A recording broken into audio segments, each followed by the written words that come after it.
hands down, Wes Anderson has got to be one of the most inventive and most out of the box thinking directors of our generation. I mean, I don't think we'll have another director like this man.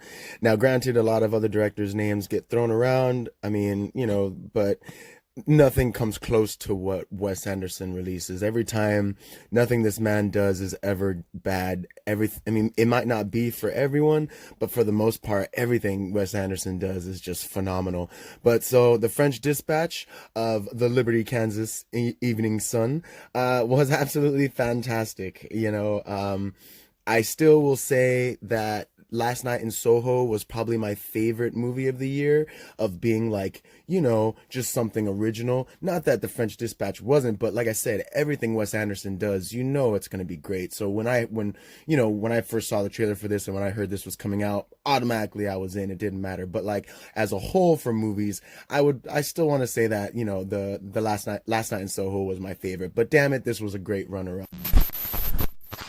Okay, so enough about my favorites. But so the French Dispatch of the Liberty, Kansas Evening Sun is again, phenomenal. It's based off of a magazine, a fictional magazine, of course, but run by Bill Murray, who's the editor-in-chief, and Elizabeth Moss, who is his assistant. She's just awesome. I love her. Her roles, like some of the roles in this movie are really small, but they just pack such a punch. It's so fantastic. But the movie pretty much centers around Bill Murray going around to all his journalists that work for his magazine company, the French Dispatch, and they're all pulling their articles, or he's pulling their articles for the last issue. This is going to be the last issue of the French Dispatch, and he's going around and seeing what all the last stories are going to be. And man, the cast is just, like I say, if you know anything about Wes Anderson, you know that he always has a stellar cast, and this cast is indeed phenomenal. I mean, there's of course characters that come up constantly, but all the characters that are thrown into the background, oh my gosh, there's just so many though. You have Owen Wilson, Tilda Swinton, Jeremy Wright, Frances McDormand, Adrian Brody, Christopher Waltz shows up, William Dafoe shows up. You have Benicio del Toro and Lea Seydoux, Edward Norton. I mean, oh my god, like Timothy Chalamet. I mean, fresh out of Dune. I mean, gosh, it was just phenomenal, And I mean, Timothy Chalamet, I mean, I haven't seen Dune yet, but I loved his chess player aficionado revolutionary character. It was just awesome. Like he was mostly throughout the trailers, and I just loved the whole cigarette in his mouth, crazy hair, like looking like just something out of Simon and Garfunkel. I was just phenomenal. I loved it. And Owen Wilson, I would say, I thought he was going to be in it a bit more, but the man did just finish up Loki.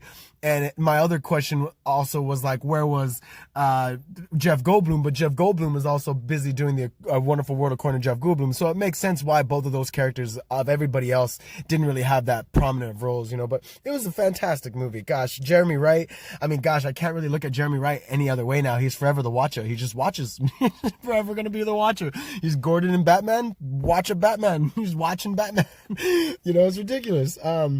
Lea Seydoux, oh gosh, Lea Seydoux is just gorgeous. I was shocked watching the movie. I was like, oh man, she is hot. I can understand now why Hideo Kojima wanted her for Death Stranding. It was just the wrong person showering all the time. And I can also understand why Daniel Craig, aka James Bond, had to die for her. I mean, it wasn't really Bond who died. We all know that because James Bond will return.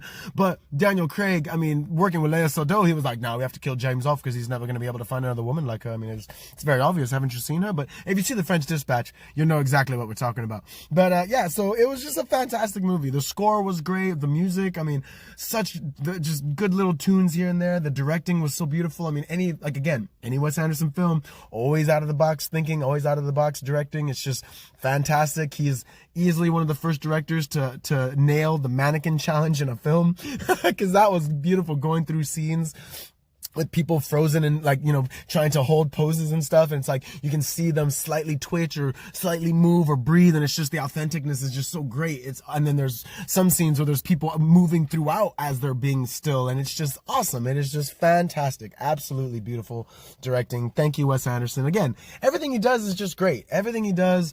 If you haven't seen it, the weekend's coming, man. You need to have a Wes Anderson weekend and just watch any of his movies. Pick one, pick two. You will definitely enjoy it. I guarantee it. He is just one of those directors that we will probably never get another version of or another copy of or whatever. Wes Anderson will never be rebooted. Let's just put it that way. But so I don't want to really get into the movie too much because there's not really much to get into without just explaining each journalist's story. So just watch it. Please, you'll enjoy it. Hands down, the best. Okay, it was definitely the best of 2021, but I still will say that the Last Night in Soho, Edgar Wright's film, was my favorite because it felt original. It felt like a different movie. For this year. It didn't matter of any of the race baiting PC crap that they're trying to throw at us now, but Edgar Wright's film was just a solid movie. Wes Anderson, he always does great. He always does a great job. Always has great films. Maybe they're not for everybody, but his films are always done with care, and they're just fucking awesome and fun to watch. So if you haven't watched The French Dispatch, watch The French Dispatch this weekend. If you haven't seen any Wes Anderson movies, you just got to have a Wes Anderson binge straight up because you will enjoy it. And third, just no crying. All right, absolutely no crying in my office.